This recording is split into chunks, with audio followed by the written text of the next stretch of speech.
everybody, Let's Here for Life here with another anime Yu-Gi-Oh! Arc V discussion. Sorry I have not done this in a while. I have not had the time to really sit down for 10-15 minutes and talk about anime. I wish I did have more time, but however, I've been busy doing stuff back and forth, and like literally for the past 2 or so weeks I've been helping out with my dad at his work and stuff, and so I really only have time to record en masse and then release it over the course of a week. Which the last episode, which the last video of my last mass recording was released earlier today. So yeah. Anyways, enough of that. I have been keeping up with the anime and I am loving it.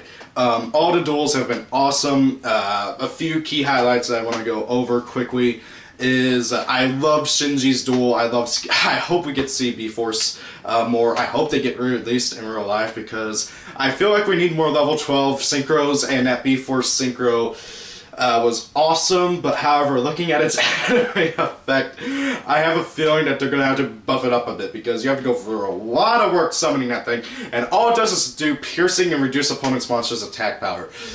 That's not very awesome compared to the other level 12 synchros that we have. I enjoyed Chihiro, whatever his Enjoy's name. I loved his duel with Yugioh. That was an amazing duel. It was really awesome getting to see how after Shinji's duel, and everybody was kind of really angry. Chihiro, Enjoy, I'm just going to call him Enjoy, the Guardian dude, tried to make everybody happier again by doing his kind of form of entertainment dueling, and Yugioh trying to cheer up Yugioh. I really hope we get Guardians one day, but playtesting them on Yugioh Pro has not ended well. So if they do get printed one day, they'll have to be severely buffed. Like a lot, because Guardians, they're not the easiest of decks to play. I mean, if you have Yugioh Pro, I recommend you go and try and test them out because it's kind of hard to get them to work well. I loved Gorgonzoka's duel. I believe he dueled against Crow, if I remember right. Yeah, he dueled against Crow, and that was an awesome duel. It was really cool. I'm happy that we're getting Gorgonzoka's Pendulum Monsters. I hope we get his level 9 synchro. That thing was awesome. Also, it's a freaking centaur, which is pretty cool too. And then you have Crow with all of his new Blackwing stuff. Always awesome. I honestly feel like that Konami has a strange love for Blackwings, and let's face it, so do the fans. A lot of people love Blackwings, but however, also there's a lot of people who hate them just simply because a lot of people love them. So yeah, that was an awesome duel. I can't wait to see more of Crow's new Blackwings. I've noticed that a lot of his newer monsters have effects to where the synchros become tuners and stuff, and it's really cool and interesting to see how they're trying to change around the playstyle of Blackwings to kind of work better. I mean, Blackwings, let's face it, even though they're still a fun deck to play, they're not very meta. Not anywhere close anymore. Then, let's see here. Yugioh versus Duel Chaser. 447, I think his name was. I can't remember, but that was a really cool duel. It was nice again to see Berserk Yugioh again. I thought it was funny how they incorporated Odd-Eye Saber Dragon into it, and the way they did it was also pretty funny. Yugioh has to realize that things are not going to always go his way, and that he can't always try to force things to be his way. I mean, he wants to do things entertainment dueling style, but sometimes you can't just have fun with it and do it that way. I mean, like, for instance, in the duel against Duel Chaser 447, I doubt he would have won if he kept to his entertainment dueling. I'm just going to be honest here. I doubt he would have won. It probably would not have ended well. You have to get ruthless sometimes, in my personal opinion. Then let's see here, who was after that? I forgot. My brain is everywhere right now. The duel between Yugioh and Oh god, Sawatori. I swear, I don't get why Sawatori thinks that just simply because he's well known in Standard, he's well known across the multiverse. It doesn't work like that. And it's just really stupid. I really hope we get to see more of the Underworld Troop. I hope they get released one day. It seems like that's the deck that he's going to stick with. I think the director of Arc V even went out and said that Sawatori's not going to change his deck for the remainder of the series. Or did he say season? I can't remember. But however, yeah, Sawatori's sticking with Underworld Troop now. And I like that. Underworld Troop is very interesting. It fits with his kind of entertainment dueling style. He, again, has his own version of entertainment dueling. And I really like how they alluded to what is going to happen with Yugioh and Yugioh. I have a feeling that if the tournament does continue, Yugioh and Yugioh will duel at some point or another. And I have my own theories on this. Basically, I have a feeling that Yugioh overlaid with Yuto. He's going to synchro with Yugioh, and he's going to somehow fusion with Yuri. That's what I think is going to happen. So, if that makes any sense. It's just something that I thought up of while I was watching that part, and it kind of really did make me think of that. Except, I don't know how this is going to really affect him. I know Yugioh's supposed to get a synchro, Enlightened Paladin, which is awesome, but, however, I thought I heard my door open. However, I was really kind of hoping that Yugioh would get like an odd eye synchro, which I'm sure he will. And I'm really wondering if we're going to see more, if we're going to see a pendulum synchro and a pendulum fusion. I don't see why we wouldn't, but it's just something that I want to keep my eye out for. And then, God, let's see here. After that was what, the duel between Damon and Sergei. Which we didn't see hardly any of, because we were more so focusing on everybody else growing as a bit of a character, well, growing a bit, and also a bit of what the underground looks like. And I believe it was in that episode when Yugioh realized what Jack was trying to explain to him, which is really nice. And I think my dog's barking, actually. I really cannot tell. I'm hearing noises everywhere. Anyway, so yeah. Yeah, my dog is barking. That's the noise that I'm hearing. If you hear, yeah, we got a puppy, or at least we're fostering one right now. So, and I'm completely losing track. Okay, so Yugioh, I think that was the episode when Yugioh finally realized what Jack was trying to tell him, but he still doesn't agree with him. And I think I went over this in my last anime Yu-Gi-Oh! Arc V discussion thing. And yeah, like Yugioh really has to learn that you have to adapt to the thing, like to the situation. You can't just stick to one dueling style. Granted though, I do believe everybody does have their own kind of style of dueling. That even applies in real life. Like, my way of playing one deck is completely different from how somebody else might play their deck. Even if it's the same archetype, we might have different play styles. Like, I know that most people with Heraldic Beasts tend to be very defensive. I've noticed that while looking at deck profiles and stuff. I'm very offensive with our Heraldic Beasts and tend to really try and OTK people. That's just one example, and I think that what Yugioh really has to realize is that his way of thinking is not the same as everybody else, and that he kind of has to understand that. And I'm getting off on a mini tangent here.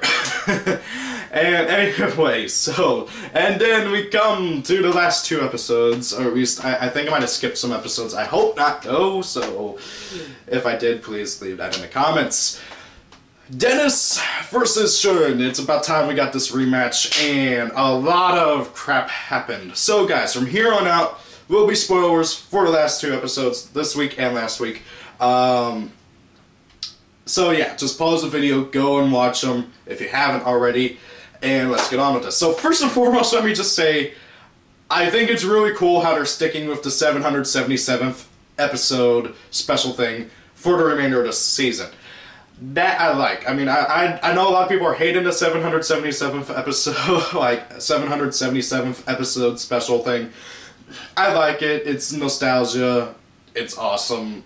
Getting to see Slifer the Sky Dragon in an intro again after years is awesome. So, just mini tangent there.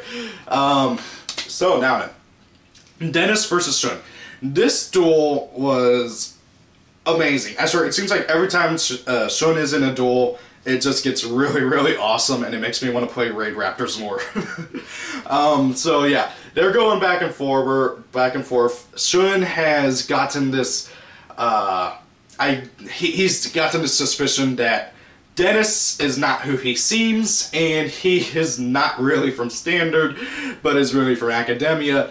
And sure enough, through one thing and another, just really trying to kill off Trapeze Magician and all of his Xyzs, he finally uses this one card called, what was it called? Raid Raptors, Last Flag, or Flag Stand, I can't remember. That basically whenever a targeted monster is destroyed, you get to look at your opponent's hand. So he basically targets Trapeze Magician, and oh god, Dennis goes through a lot of work to make sure that Shun cannot kill Trapeze Magician because he has Polymerization in his hand, and also I feel like Dennis's favorite monster is Trapeze Magician. And this is even more reinforced whenever Shun finally does kill Trapeze Magician. Dennis gets super, super angry. And reveals his true colors, basically rips off that mask, and reveals that, yes, he is indeed from Academia. We all knew this, we all saw this coming. I mean, he talked with Yuri in a previous episode. He, heck, even called him by name, and it was made very, very obvious very quickly. I think it was like in the second or third episode that he was in. I mean, granted, the first episode he was in was hilarious because he helped Yugioh get in control of Dark Rebellion, of Yugioh, and all that. And I still remember when he barged in and Specimen Flame Eater over and over and over. But however, that kind of Dennis is gone, and new Dennis is here, and he is psychotic. Not to the extent that Sora gets, but however, he is still psycho. And he uses Ancient Gears. I am not happy about this. I wanted Perform Age fusions. No! We get Ancient Gears. But what we do get with Ancient Gears is a freaking Gundam! It's a Gundam! Okay, so after Shun destroys all of his Xyzs, he draws into Ancient Gear Chaos Fusion, which, I swear, Konami, can we please get all these Ancient Gear cards, okay? I'm having mixed opinions on how they completely shifted the idea of how Ancient Gears play, which Ancient Gears have always been a very ruthless archetype in how they play, in that they lock down your opponent's battle traps and make it to where your opponent cannot respond to their attacks. This is emphasized even more with these Hound Dogs and the new Ancient Gear stuff, as well as also representing Academia and how ruthless and merciless they are. They are all burn damage, they destroy monsters, they do damage to your opponent. Heck, one of them can attack 3 times and all this stuff. And I really hope we do get to see more of this. I have a feeling that after Wing Raiders, which I think is the next special set after High Speed Riders, we'll probably get a fusion-oriented one that will no doubt have Serena stuff, which I really hope so because the Moonlight archetype is really, really freaking awesome. And I have a feeling that set would also include the Ancient Gear stuff, and possibly also Yuri's deck, which we still don't know what it is. So, anyways, he draws Ancient Gear Chaos Fusion. It's something like that. He activates it, which requires you to discard a card, and then you banish, I think, what was it, like 4 Xyz monsters from your graveyard, which he has because he has 3 of those Shadow Makers and 1 of those and 1 Trapeze Magician. He banishes all 4 of those, summons Hound Dog, Double Bite Hound Dog, Triple Bite Hound Dog, and Ultimate Bite Hound Dog from his deck and extra deck and ignoring their summoning conditions, and then he fuses all of them together for what was it, Ancient Gear Chaos Golem or something like that, which dwarfs even Ultimate Ancient Gear Golem by 100 points, but still, this thing is awesome. Its summoning conditions are completely ridiculous. Like, you're the only chance you would ever summon this thing in real life is through Ancient Gear Chaos Fusion, or through a future Miracle Fusion for them, or something like that. Because he needs all 4 of the Hound Dogs to fusion summon into him. But granted though, it is completely worth it because this thing is a 4500 beat stick that is unaffected by all spell and trap effects. And whenever it battles a monster, that monster's effects are negated. So, yeah, this is a stupidly powerful monster. I think it had another effect, but I can't remember it. But Jesus Christ, this thing is huge. It's one of the biggest monsters I've ever seen in the anime. Like, I'm pretty sure it could probably stand, like, pretty close to Cypher the Sky Dragon's height. I'm taking a guess here. So, yeah, and then this starts bringing back very bad memories for Shun, because these things basically leveled Heartland. Like, 4 or 5 of them completely leveled Heartland, okay? And they just needed like 4 or 5 of them, or at least in the flashback. And anyway, so yeah, that basically shuffles into the next episode. And everybody's shocked. Serena, oh boy, what she says about Dennis is hilarious. Yuzu's shocked. Yugioh's like, what? Why? Like, I can tell Yugioh was on the verge of crying. Not that I blame him. If I found out my friend was an evil, twisted maniac from a, basically the equivalent of Nazi Germany, I'd be pretty upset too. They don't show everybody's reaction though, although at the end of the episode, after everything's said and done, they do go over each character and how they react to the duel, which I thought was pretty cool. So, Shun, he tries all of his tricks and stuff. He activates the combo trap cards, unaffected, obviously. Revolution Falcon's effect is irrelevant because of Chaos Giant, and this is when Yu-Gi-Oh! Arc V is at its best, because it shows just it starts really showing its theme that. I don't even know what its theme is, but it starts really showing it with these duels that are all-out war. And Chaos Giant, whenever he attacks Revolution Falcon, it's not a simple punch, dead, done. No, it grabs it, throws it around, rips off his wing, throws him into the ground, grabs him again, throws him into the sidelines, and if it wasn't for the glass thingy in the way, like a good 20 people would have been crushed by Revolution Falcon. And it's just merciless, brutal beating from this giant monster, and Revolution Falcon's trying to get away, and it's just like, no, get back over here. It's just brutal beating, and just over and over and over. And I'm just like, holy crap. Granted though, Shun does survive because he uses Lastrix. Oh yeah, now I remember the other effect of Chaos Giant. He can attack all monsters your opponent controls because it then attacks Lastrix. So, Shun is left with 2 useless continuous trap cards, no monsters, no hand, no nothing, and then they go into a little bit of a story thing.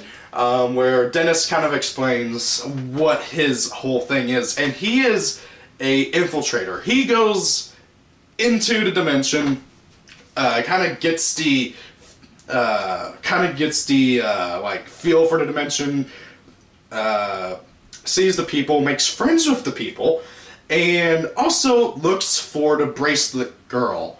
And he directly refers to that as basically his mission. He looks for the bracelet girl, and until he finds her, he basically acts as a street entertainer. And sure enough, in Xyz's dimension, he found Ruri. And speaking of, we finally get to see what she looks like. So all the fan art that shows her as a blonde can just go and burn, okay? I don't get why people thought that she would be a blonde when it makes no genetic sense. Not unless Shun and Murray's parents were a blonde and a purple hair. Because you guys gotta realize that she is the little sister of Shun, so they're gonna look something similar. And sure enough, her hair color is the same as Shun's, which makes perfect sense. So yeah, all the blonde, I don't know why, but a lot of people thought that she'd be blonde.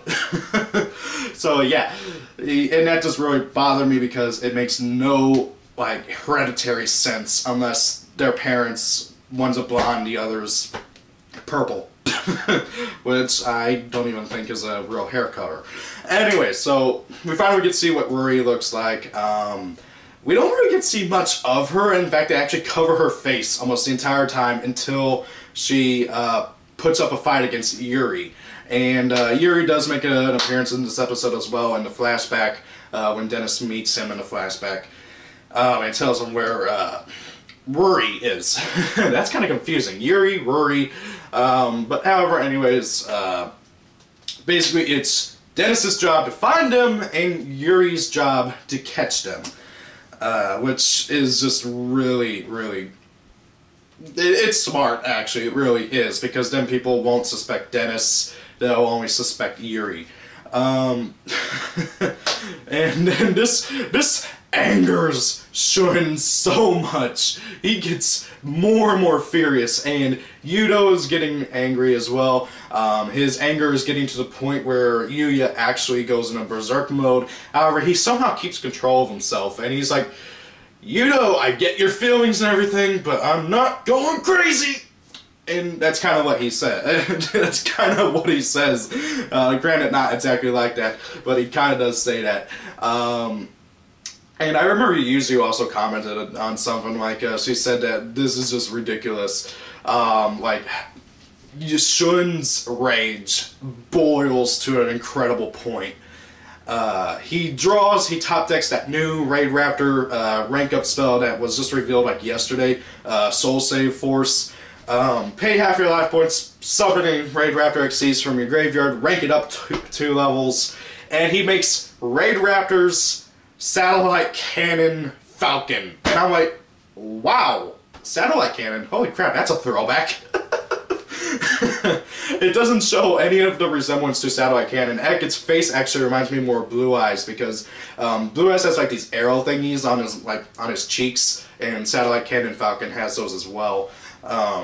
So what is this thing's effect? Okay, by the way, it's a rank 8, 3,000 attack. We don't know the defense, and this thing, you detach 1 Xyz material, and then you can, I think it's like banish however many Raid Raptors in your graveyard, and then reduce 1 monster your opponent controls as attack by that number times 800. So he does this, he has 5 Raid Raptors in his graveyard, does it 5 times, each time saying, this is for whoever, this is for my comrades, this is for my sister, this is for everybody, and then the actual attack comes. And this was one of the coolest sequences I have ever seen with this. By the way, this entire time, Dennis is trying to get action cards, and Karma is not liking him, because every time he tries to get an action card, something happens where he gets knocked out of the way, or he hits a rock and he bounces out of the way.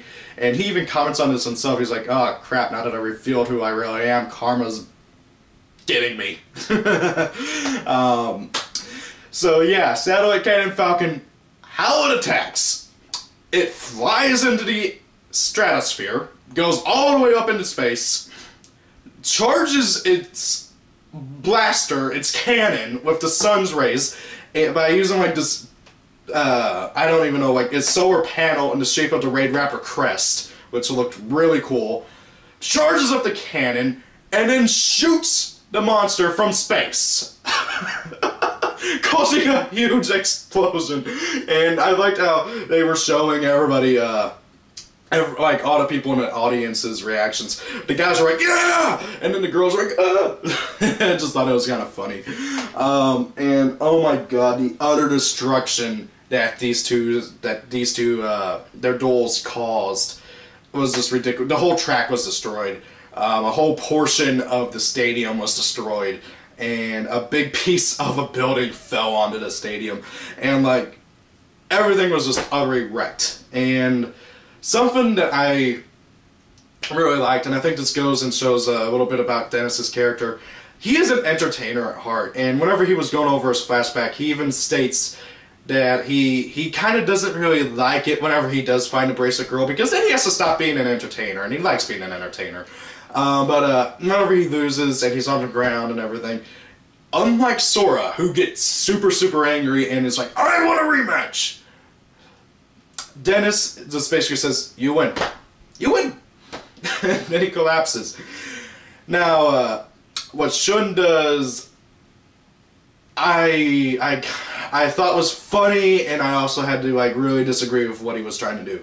He threw off his helmet, and he then started trying to card him, but Reiji messed with his dual disc whenever he was adding in the ability to, you know, transfer from one dimension to another, and took out the little ability to card people. And Shun got super angry about this, and then proceeded to pick up Dennis and was getting ready to punch him, but the paramedics stopped him. And look, Shun, I get it, you're angry, but however, here's the one thing: you do this, you're lowering yourself to their levels. I mean, to their level.